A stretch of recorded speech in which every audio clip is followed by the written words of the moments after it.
একজন তাকওয়াবান ব্যক্তি খাদ্যে ভেজাল দিতে পারে না, হারাম খেতে পারে না, ওজনে কম দিতে পারে না। ব্যক্তিগত জীবনে তাকওয়া অর্জন করলে সেটা কোনো কাজে লাগবে না রাষ্ট্রে যদি আল্লাহর আইন জারি না থাকে।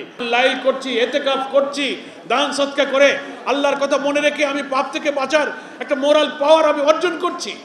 তা আপনারা কি বলুন, এই নৈতিক শক্তি অর্জন করে জীবনের কিছু অংশে হয়তো আমি আল্লাহর বিধান মানতে পারি, কিন্তু রাষ্ট্রীয় এবং সামাজিক জীবনে যদি আইন করে পাপ জারি থাকে, সুদ, ঘুষ, জেনা, ব্যভিচার, আইন আদালত, কোর্ট কাছারি, banking system, education system, administration, judiciary, প্রত্যেকটি জায়গায় যদি আইন করে আল্লাহ ছাড়া মানুষের তৈরি করা আইন দিয়ে এটা চালু হয়, তাহলে আমি তাহাজ্জুদ গুজার হয়ে, পরহেজগার হয়ে কি সামগ্রিক জীবনে আল্লাহর আইন আমি মানতে পারি? পারি না। ব্যক্তিগত কিছু জীবনে হয়তো আল্লাহর আইন মানতে পারি, কিন্তু রাষ্ট্রে আল্লাহর আইন জারি না থাকার কারণে নিরুপায় হয়ে আমাকে সুদ, ঘুষ, মিথ্যাচারের এই অপরাধ থেকে আমি বাঁচতে পারি না। মূল কারণ হলো due to absent of Islamic law. আল্লাহর আইন যখন রাষ্ট্রে অনুপস্থিত থাকে, কোনো বুজুর্গ, কোনো তাহাজ্জুদ গুজার, কোনো পীর সাহেব, কোনো আল্লাহর লোকের পক্ষে 24 ঘন্টার জীবনে 100 ভাগ আল্লাহর আইন মানা সম্ভব হয় না যদি রাষ্ট্রে আল্লাহর আইন জারি না থাকে। সেই জন্য আল্লাহ তাআলা এই আয়াতের পরের আয়াতে আল্লাহ বলেছেন যে ওয়ালি তুকমিলুল ইদ্দাতা ওয়ালি তুকাব্বিরুল্লাহ আলা মা হাদাকুম ওয়া লাআল্লাকুম তাশকুরুন।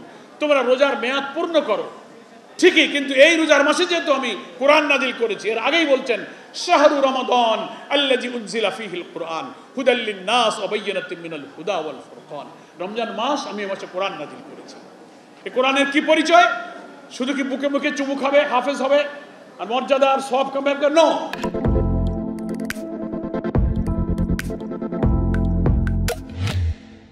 এটা কোরআন নাজিলের উদ্দেশ্য নয়।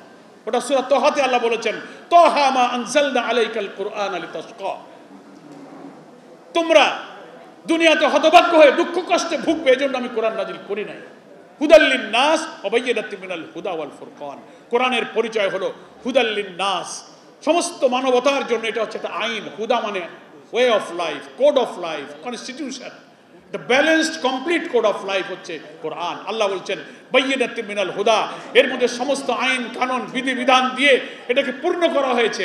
ফুরকান, সত্য মিথ্যা, হালাল হারাম, ন্যায় অন্যায়কে পার্থক্য করার ক্ষমতা দিয়ে কোরআন নাজিল করা হয়েছে। তুমি কি করবে? যেহেতু এই রমজান মাসে আমি কোরআন নাজিল করেছি, তোমাদেরকে এই আইনের বিধান দিয়ে আমি ধন্য করেছি, আকমালতু লাকুম দীনাকুম, দিনকে পরিপূর্ণ করেছি, তাই তুমি তুকাব্বিরুল্লাহ আলা মা হাদাকুম, এই হেদায়েত যেহেতু আমি তোমাদেরকে দিয়েছি, এই আইনকে প্রতিষ্ঠিত করে আল্লাহর তাকাব্বুরি, তুকাব্বিরুল্লাহ, আল্লাহু আকবার, আল্লাহ বড়, আল্লাহর আইন বড়, আল্লাহর সভরেনিটি বড়, আল্লাহর কনস্টিটিউশন বড়, আল্লাহর শাসন বড়। এটার অর্থ হচ্ছে তুকাব্বিরুল্লাহ আলা মা হাদাকুম। আল্লাহ হেদায়েত দিয়েছেন বলে আর শাসন কায়েম করে তুমি আল্লাহর বড়ত্বের ঘোষণা দাও, বলে আল্লাকুম তাশকুরুন, এভাবেই তোমরা আল্লাহর শুকর গুজার করো। সেই জন্যই প্রিয় নবী মুহাম্মদ মুস্তাফা সাল্লাল্লাহু আলাইহি ওয়াসাল্লাম এই রমজান মাসে কোরআন নাজিল হয়েছিল। কোরআনের শুকরিয়ার জন্য বদরের প্রান্তরে 17ই রমজান রোজা রেখে সাহাবীরা বদরের যুদ্ধ করেছিল কোরআনের বিজয়ের জন্য।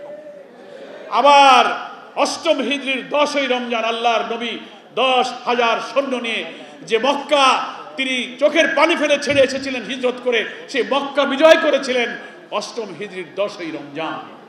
আমরা বলতে পারি ব্যক্তিগত জীবনে তাকওয়া অর্জন করলে সেটা কোনো কাজে লাগবে না রাষ্ট্রে যদি আল্লাহর আইন জারি না থাকে। রাষ্ট্রে আল্লাহর আইন করার জন্য একামতে দ্বীনের মহান সংগ্রাম প্রয়োজন। জামাত ইসলামী সেই মহান আন্দোলনে দেশবাসীকে ডাক দিয়েছে। তাই রমজান মাস কোরআন নাজিলের মাস, রমজান মাস কোরআনের জন্য যুদ্ধ করার মাস, রমজান মাস কোরআনের বিজয়ের মাস। এই তাকওয়া যদি একটি জাতি, একটি রাষ্ট্রপ্রধান, একটি এমপি, মন্ত্রী, সব নাগরিকের মধ্যে থাকে, তাহলে একজন আল্লাহকে ভয় করা লোক চুরি করতে পারে না, মিথ্যা করতে পারে না, দর্শন করতে পারে না, হেলিকপ্টার থেকে গুলি করে শিশুদের হত্যা করতে পারে না, নিহত লাশকে পুড়িয়ে ছাই করতে পারে না, যার অন্তরে খোদার ভয়, আল্লাহর ভয় থাকে।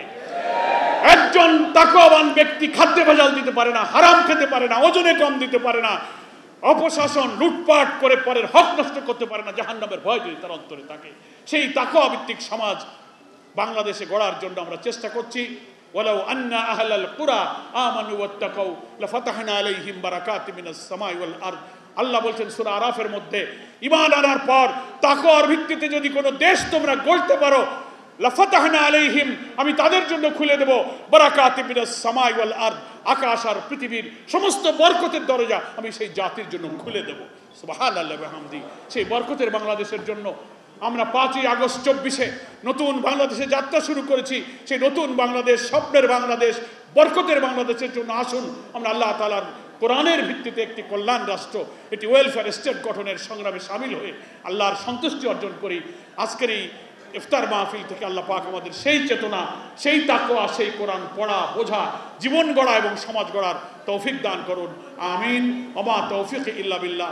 হাযা মা ইনদি ওয়াল ইলমু ইনদাল্লাহ।